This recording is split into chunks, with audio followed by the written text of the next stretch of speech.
جتنی دولت اللہ نے لکھی ہے وہ مل کر رہے گی، وہ ملے گی۔ ہم جو کچھ بھی کر لیں، ساری دنیا جمع ہو جائے، ہماری کل دولت سے وہ جو اللہ نے لکھی ہے اس میں سے ایک پینی، ایک پاؤنڈ، ایک یورو، ایک درہم، ایک دینار، ایک روپیہ بھی نہیں نکال سکتے۔ جو لکھا ہے مل کر رہے گا۔ اور اگر ساری دنیا ہماری ساتھی بن جائے، ہماری معاون بن جائے، سارے مالدار لوگ ہماری مدد کرنا شروع کر دیں، تو جو اللہ نے لکھا ہے اس میں ایک پینی کا اضافہ نہیں کر سکتے۔ یہ قانون ہے۔ اگر مسلمان ہیں تو اس پر ہمارا عقیدہ ہونا چاہیے کہ جو کچھ اللہ نے لکھا ہے وہ مل کر رہے گا۔ اگر آپ آج غریب ہیں تو مت سمجھیے کہ آپ اس لیے غریب ہیں کیونکہ آپ زندگی میں کوئی ایسا بڑا کام نہیں کر پائے، اپنا اہل تھے اس لیے غریب ہیں۔ نہ، آپ غریب ہیں کیونکہ جتنا آپ کے لیے اللہ نے لکھا ہے وہی ملنا تھا۔ اگر کوئی ملٹی ملینئر ہے اور سمجھتا ہے کہ میں اپنی فہم اور فراست، ادراک اور شعور اور اپنے مناسب فیصلوں کی بنیاد پر میں ملینئر بن چکا ہوں، نہ، تو ملینئر ہے۔ اگر تو مالدار ہے تو اس لیے نہیں ہے کیونکہ تو اپنی محنت کی وجہ سے مالدار بنا ہے، تو مالدار ہے تو اس لیے ہے کیونکہ جو کچھ اللہ نے لکھا ہے وہ تجھے ملنا تھا۔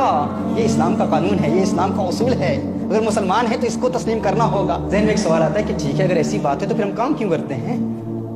ہم محنت کیوں کرتے ہیں؟ گھر بیٹھے رہیں، کچھ نہ کریں تو پھر بھی مل جائے گا۔ تو آپ کو بتاؤں، یہی اسلام کا قانون ہے، یہی ضابطہ ہے۔ اگر آپ گھر میں بیٹھے رہیں، کچھ بھی نہ کریں، جو لکھا ہے وہ مل کر رہے گا۔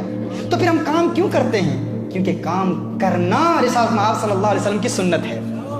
وہ جو اللہ نے لکھا ہے وہ تو ملے گا، لیکن محنت کے ذریعے اس کے حصول کے لیے حلال روزگار کمانے کے لیے کوشش کرنا، یہ کوشش میرے آقا کی سنت ہے، یہ عبادت ہے، اس پر ثواب ملتا ہے۔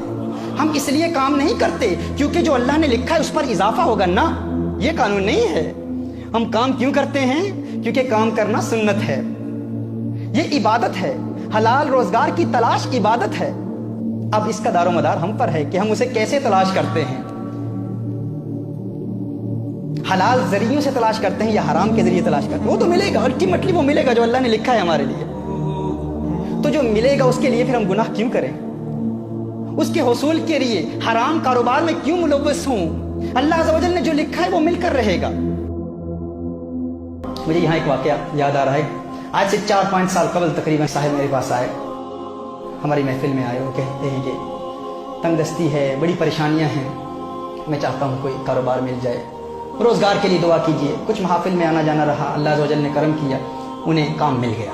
میں نے ان سے میں نے پوچھا، میں نے سوال کیا کہ کیسا ہے روزگار، کیسے چل رہا ہے؟ تو انہوں نے کہا اللہ کے کرم سے، الحمدللہ، محافل کی برکت سے کام مل گیا ہے اور اچھا کام چل رہا ہے، الحمدللہ، محفلوں میں آتا ہوں، اس کی برکت سے سب کچھ ہو رہا ہے۔ میں نے ان سے کہا کہ بتائیں تو عبادات کا سلسلہ کیسے ہے؟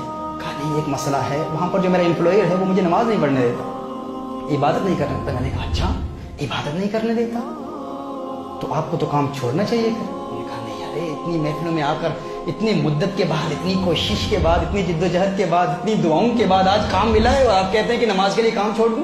میں نے کہا آپ کام کیوں کرتے ہیں؟ کہتے ہیں اس لیے کرتا ہوں تاکہ روزگار ملے، تاکہ دولت ملے، تاکہ اپنے گھر کے اخراجات چلا سکوں، گھر چلا سکوں۔ میں نے کہا نہ، کام کرنے کا مقصد یہ نہیں ہے، وہ تو ملنا ہی ہے۔ ہم کام فقط اس لیے کرتے ہیں کیونکہ کام کرنا سنت ہے، وہ جو اللہ نے لکھا ہے وہ تو مل کر رہے گا۔ اور قانون کیا ہے؟ اصول یہ ہے کہ اگر کوئی سنت آپ کو فرض سے محروم کر دے تو آپ اس سنت کو چھوڑ دیں، فرض پر عمل کریں۔ اب کام کرنا سنت ہے، نماز پڑھنا فرض ہے۔ دیکھیے، آپ مثال کے طور پر عصر کی نماز شروع ہوتی ہے 5 to 3، سمجھ لیں مثال کے طور پر، اور آپ نے ظہر کی نماز ادا نہیں کی، 2:55 ہو گئے، آپ نے ظہر کی نماز ادا نہیں کی۔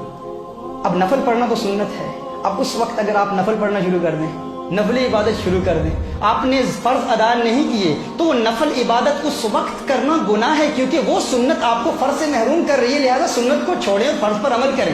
میں نے اسے کہا کہ آپ کام اس لیے کر رہے ہیں کیونکہ کام کرنا سنت ہے اور الٹیمیٹلی جو لکھا ہے وہ تو مل کر رہے گا، لیکن یہ کام آپ کو فرض سے محروم کر رہا ہے تو آپ کام کو چھوڑیں، فرض ادا کریں۔